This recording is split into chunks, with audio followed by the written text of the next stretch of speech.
You and I don't live long beyond 100 years. But our rishis and munis and people, Hunsrus and others in Uzbekistan, they live 120 years. Why? We have too much oxygen here. There is very little oxygen there. Oxygen is one of the biggest problems for us. Too much oxygen. In the olden days, when somebody got a heart attack when I was a student, and later on also, we used to immediately give oxygen. Now we know we have killed millions of people by giving oxygen when the man gets a heart attack. You need hypoxia at that time. Now I have developed something to produce hypoxia for all of you every day so that you will live long like Hunsrus. High altitude living is good. It encourages preconditioning in the various organs like the heart. When you give hypoxia, it is like pension. When you retire, you get less money, so you have to know how to live with less money. So you teach it earlier when you are when you are the professor of physiology and the head of the director of the Institute of Physiology and things like that. Then you know how to live with less money. After you retire, you are very happy.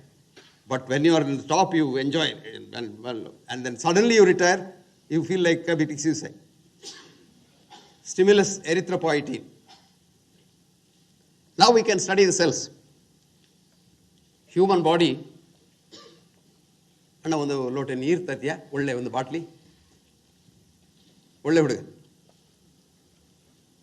Human body is a colony. You and I are a colony of 100 trillion individual human beings. Who are they? Cells. Each cell is a human being.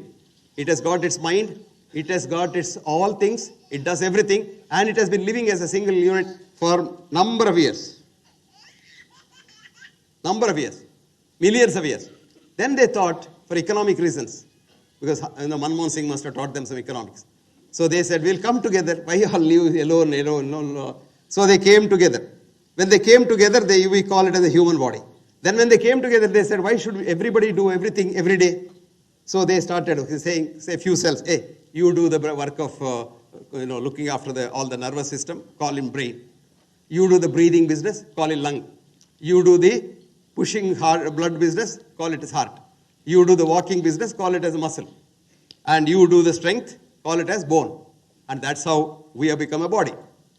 Today you can study these cells, individual cells. Every cell emits a photon particle, light, which till now could not be studied. But now there is a physicist called Fritz Albert Popp.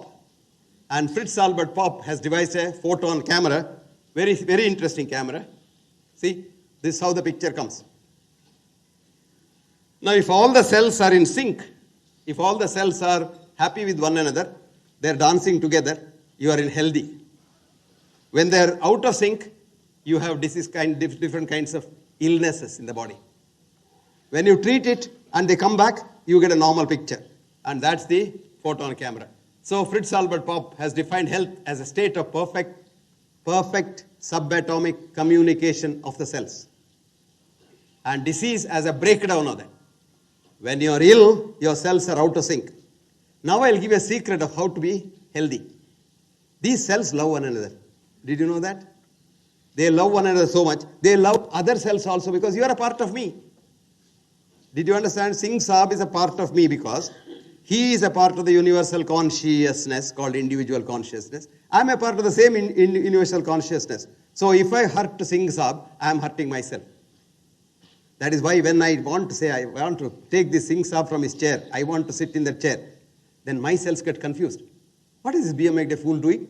He is hating his own body. So after some time, if I keep on doing that, my own cells hate my own cells. Autoimmune disease. Horror, autotoxicus, Paul Ehrlich said. See how interesting it is? And this is very interesting. Now we have changed the definition of health. And with this, we went to the IOM, Institute of Medicine. And the Institute of Medicine now has accepted the word WP, whole body, whole person healing, WPH, as the future of medicine, WPH. 20th February 2010, the meeting of the IOM in Washington, they accepted this and it's coming. So I have defined health as, health is enthusiasm to work and enthusiasm to be universally compassionate. Health is enthusiasm to work and enthusiasm to love, Richard Smith, the BMJ. And need a new definition of health, said Fiona. And health is work and love, said Freud. Now, completely it's changed. It's very easy to know whether you're healthy or not. I always tell people, if you're healthy, don't see a doctor. If you want honor, don't go to the police. If you want justice, don't go to the court. But if you're not well, go and see a doctor. Even if it is headache, see a doctor. Not necessarily that you should take his medicine, but see a doctor, find out what it is, and discuss with him. Be a partner in your treatment. And if somebody hits you, then go to the police and say, he hit me, just protect me. And if somebody has done injustice, you could go to the court. But going to a doctor when you're healthy is the most dangerous thing that you can do. Is an article in the British Medical Journal. I have written it earlier, but British Medical Journal writes that. Read that. So I always tell people, don't go to see a doctor when you're well. Then they say, how do I know I'm well? Ayurveda says so beautifully. Samadhatuhu, samagnischa, samadoshaha, malakriha. Prasannatma indriya manaha swastha ityavidiyate. You shit well, you eat well, you piss well, you sleep well, and you have enthusiasm to work, and you don't hate nobody, you are healthy. So in the morning you get up and say, do I want to go to the department today? If the answer is yes, you are healthy. Then in the BC, do I have to help others in the department? If the answer is yes, you are terribly healthy. That is very interesting. Okay, I'll come back. Human metagenome. NIH has been working on metagenome for the last 10 years without telling anybody. They didn't tell our geneticists here. They quietly worked because they said, we will get the metagenome first and teach all these slaves, make money and teach them. But unfortunately, they found $100 million, 10 years of work, the whole of NIH, which is called the Palace, they got only 10 genes. So they said, no. If the whole world's laboratories work on genetics only, 24 hours a day for the next 100 years, we will probably not be able to unravel the metagenome because 3 trillion, not 1 or million or billion genes are there in your gene. So for every 1 cell in your body, 9 cells are germs. So germs are us. Toys are us, you have seen the shop. Germs are us. And you read my article in the BMJ, germs are us. Now we are germs. So you can't be proud. I am so and so. No.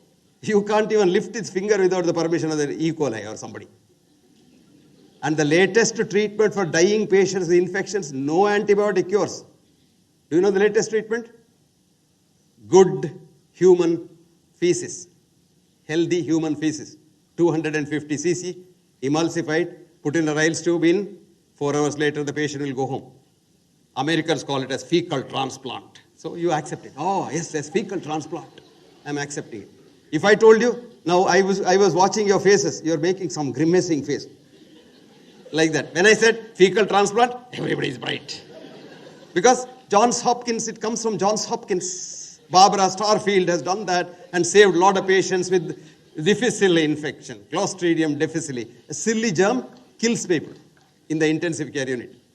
So now it has become an accepted fact. Murarji Desai drinks urine, he says, But when it comes from the West, auto urine therapy is very good because it improves your immune system. You read that paper in the PubMed and say, that's right. See? Cow's urine, he says, like that. Now, cow's colostrum has come as immune suppressed drug, and one tablet is $10. So he says, it's good. It's very good because it's come from America. Our slavish mentality is, you want an American stamp for everything. Or a British stamp. Anything Indian? I want the physiology department in every college to buy this book. Every department. This is called Body Electric. This man must be venerated. He must be given not 1 Nobel Prize, but 2. But he was demonized. This man showed that every human cell is a semiconductor. And he showed that energy, electric energy, can cure things like even cancer. His name is Robert Becker. Robert Becker was the professor of orthopedics in the New York State University in the 1950s. For 20 years, he did so much of research, but he was demonized. His professorship was removed. They were about to take his degree out, like that Wakeley fellow, and then they were thrown on the road, but he survived.